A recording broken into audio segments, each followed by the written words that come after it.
We want to head back now to more on that historic settlement today involving the families of the Sandy Hook victims. Our law enforcement expert, retired State Police Lieutenant J. Paul Vance, was part of the team of first responders at Sandy Hook Elementary that fateful day. Lieutenant Vance is joining us live right now. Thank you so much for being with us.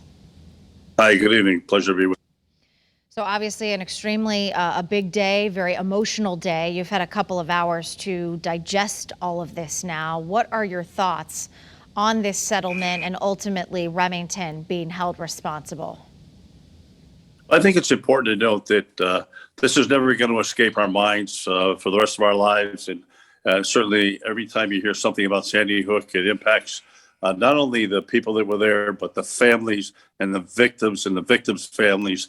And when you hear about the ruling today, there never should have been an AR-15 on the street anyway. It's a military weapon designed for military use. And it's a tragic situation that type of weapon was used to murder all of these people in Sandy Hook Elementary School.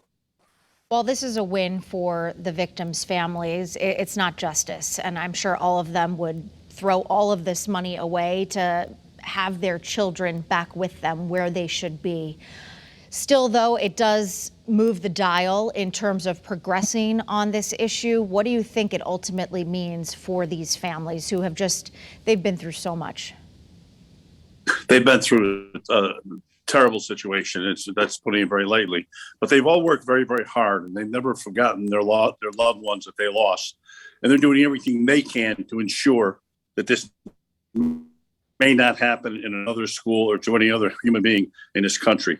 And certainly I think the eradication of military-style weapons in the hands of civilians, it's not necessary. Certainly they're designed for the military, designed to be used by the military.